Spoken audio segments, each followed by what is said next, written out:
Bonjour à tous, bienvenue au Fred Show, épisode numéro 15. On commence ça live.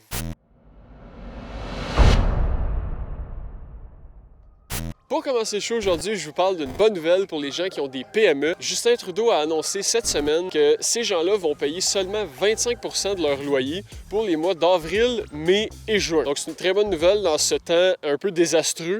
Ces gens-là devaient payer tout leur loyer avec aucun client.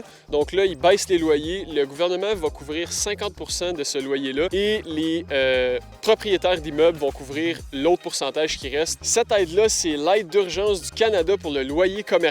Ça a été inventé cette semaine, mais ça va seulement entrer en cours au mois de Ça va seulement entrer en cours à la mi-mai, donc oui, ça va couvrir le loyer de avril, mai et juin, mais ça va seulement commencer à la mi-mai.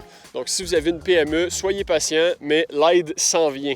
Pour la deuxième nouvelle, j'ai de quoi de vraiment ignorant pour vous. Cette semaine, Donald Trump a fait un discours et dans son discours, il a trouvé une façon magique pour régler le problème du COVID-19. Il a suggéré aux gens, on a du désinfectant à la maison qu'on peut nettoyer nos comptoirs puis que ça tue le virus en 2 minutes. Pourquoi pas se l'injecter dans le corps pour pouvoir évacuer le virus de notre corps?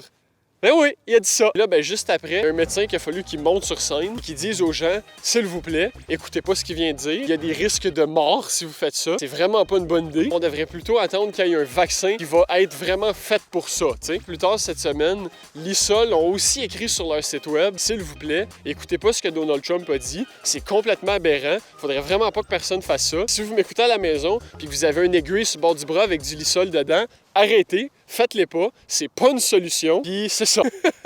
Maintenant, pour la troisième nouvelle, pendant la pandémie, il y a quelque chose qui est devenu extrêmement populaire et c'est les applications de vidéoconférence. Facebook a donc décidé d'entrer dans la game des vidéoconférences en créant sa propre application qui est Messenger's Room. Le principe de cette application-là, c'est que vous créez une room, donc une pièce, et vous invitez vos amis à vous rejoindre dans cette pièce-là. En créant ça, ils deviennent la compétition directe de Zoom, la fameuse application qui est passée de 2 millions à 6 millions d'utilisateurs à cause de cette pandémie-là. Zoom avait été touché par une controverse due à une brèche d'informations. Le hacker pouvait avoir toutes vos informations personnelles avec ce hack-là qui était très facile. Peut-être que certaines personnes vont décider de changer de Zoom à Facebook, mais on le sait, Facebook ont aussi été dans les médias pour des brèches de sécurité. Donc ça va juste devenir une guerre de qui est le moins sécuritaire. On va voir avec ça si Facebook va peut-être aussi se faire attaquer. C'est à voir. Je vais peut-être en reparler dans un prochain vidéo.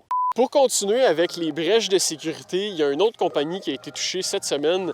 Des vieux comptes de Nintendo qui avaient été utilisés pour la Wii U, pour les Nintendo 3DS, pour les DS. Donc, tous les vieux comptes qui ne sont pas directement créés à partir de la Switch. Et c'est plus de 160 000 de ces comptes-là qui ont été hackés. Et les gens qui rentrent dans ces comptes-là font des achats illégaux ou des achats que les gens ne voulaient pas vraiment faire avec leur compte. Ils profitent de cette brèche-là pour se remplir les poches. Si vous avez ce problème-là, j'ai aucune solution pour vous, puis je sais pas pourquoi je suis en train de dire ça.